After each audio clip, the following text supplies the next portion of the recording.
Starting to think Google might have been wrong. There has to have been an easier way to change that turbo. With me and my head cashier like mine, I thought it'd be a smart idea to give the old cherry picker a little break. We're gonna try and knock some of this stuff off here the way it sits. So far, everything is coming apart as if it was put together less than a year ago.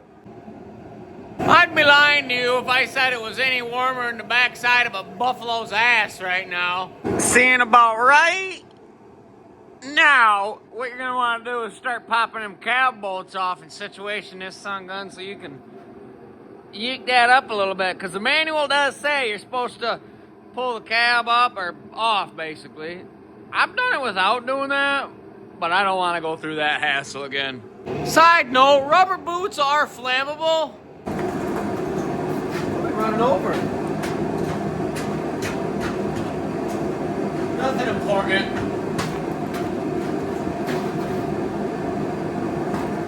How's it coolant coming out? Oh! My own tools are trying to kill me! Somebody told me there was a special tool for that parking brake cable, but we don't abide by rules! Is this thing on? Alright.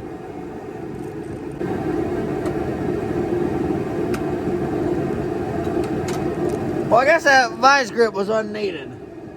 Huh. You ever just gotten real comfortable underneath the truck and thought about taking a nap?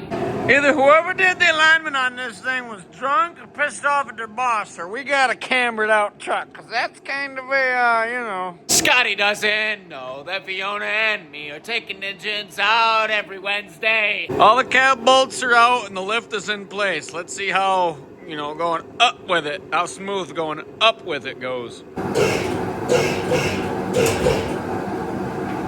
Snap! Uh-oh. Oh, I just forgot to unclip the brake lines on these little crosses.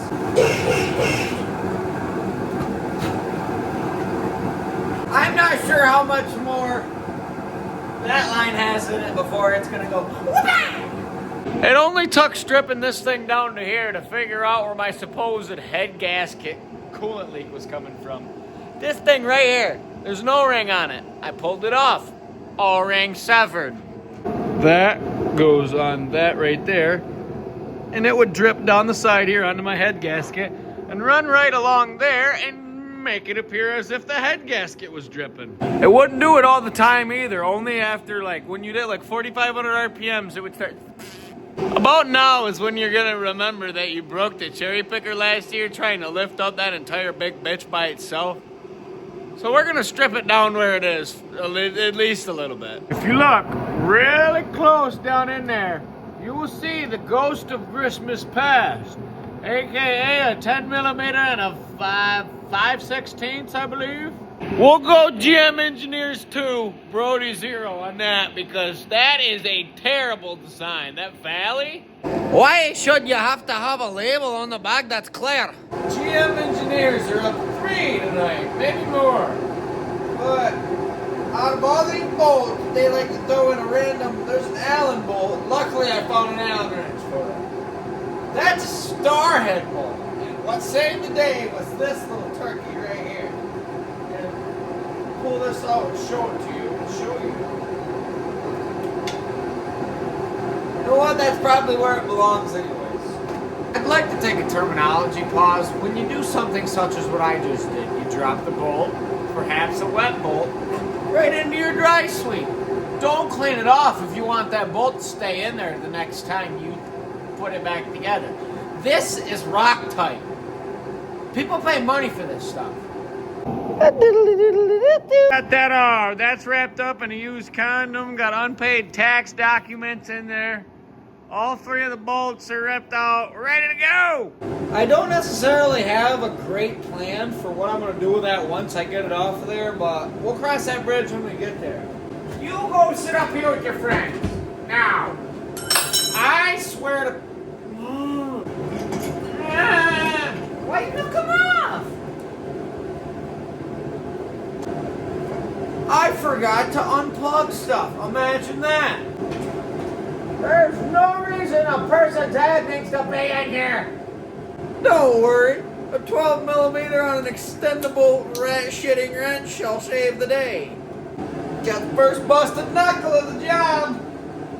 But I'm gonna refrain from swearing. Not gonna do it. Take a deep breath. I'm gonna be calm.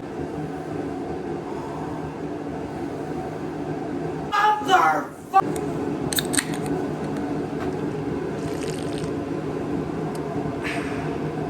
Suddenly I feel better. It's like all of a sudden. Take two. Or as they would say down in Mexico, take L2. Come here, you rapscallion.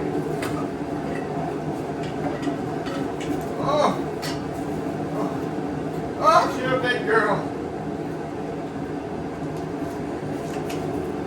I forgot to eat my Wheaties this morning. It's a new day, by the way. But yeah, I forgot to eat my Wheaties, so I'm taking the exhaust manifold and the intake manifold off these heads before I pull them. So they're heavy. So far, I have not found any damage up top, so it seems as if these heads will be good to go on that motor. Got the heads tore right down. Time to take them head bolts out and ship-a-dam-a-doo-dah. We downgraded on heaters. I'm sure you can tell by the sound. I wonder if there's anything to eat in here. I'm starving.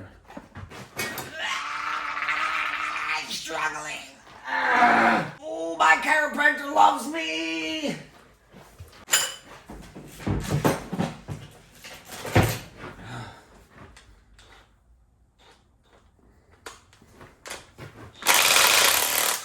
Oh, that's so much nicer. Now, before you get to this point, you want to take an entire bag of dry sweep and spread it all over the floor, because there's not a good way to catch any of this coolant that comes out of here, mostly because it comes out of 47 different places, but... There it is. Sounds like I got a mess to clean up. Do I got a mess? Is there a mess down there?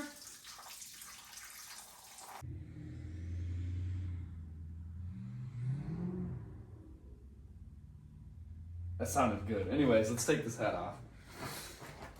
Ugh. See if we can get the sucker off here without making a huge mess. Ooh. Come here! Come here! Come on! Get over here! Get back here! There we go. Just gotta come off with some speed and come at me! The driver's side head is always a lot more fun to pull. Oh, we gotta get a couple of these washers off of here. Don't want to go losing our ARP hardware. I can't afford new, so.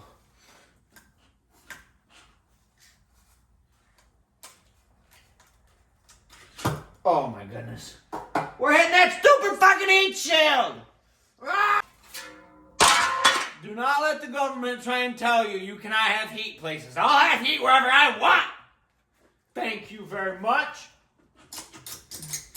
We're going to take a couple of the back head studs out because it's having a hard time clearing them in order to get out. To get out. This is take 37. I don't know. We got all the head studs out but one because I'm sick and tired of fighting them. Oh, my foot's stuck. Ah! Ah! Say nice words to your head studs as you tuck them in for one more slumber out of a vehicle. This is going to be their 4.3 torque when they go back in. About now is when I accept the fact that I need to go over there to the lean-to get the cherry picker. And it's cold out.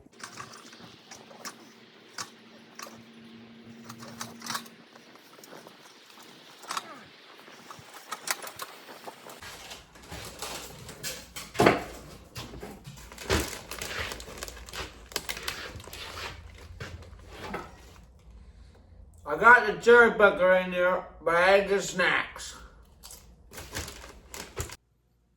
I believe our next step is to get the motor out. We're going to see how that works. Yay, more mess! I'm going to have to reevaluate things. For those of you that aren't familiar with this truck, I've got a hole cut in the floor. Well, extra hole cut in the floor beyond what factory has, and it's for this right here. There. We'll bend that up a little bit. That way we got more room to do stuff. Well, developments have been made. Struggles, battles, 2x4s, ratchet straps. The transmission's coming out with it. I've had enough. Okay, so basically what a feller had to do was use them head bolts and that logging chain and just put it all the way to the back. Kind of center that weight out. Well, I think that's going to be the key. This could go many ways. I'm hoping one of them's good, though. We'll see.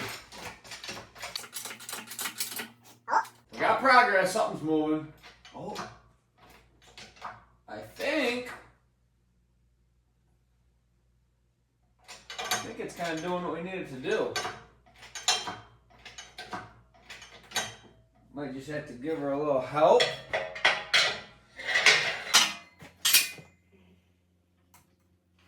Oh. Why you not move? Come here. Come here. I said come here. Oh, we're hitting the cab back there. That's what it is. Shifter's hitting. Gotta take the entire shift tower off. This is my final time asking you. Please. Come on, just come out.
Here with us live, we have a 310,000-mile LBZ motor with all stock internals that lived its life with me mainly above 4,000 RPMs. It lasted all of 8,000 miles and smoked the entire time, but what do you have to say for yourself?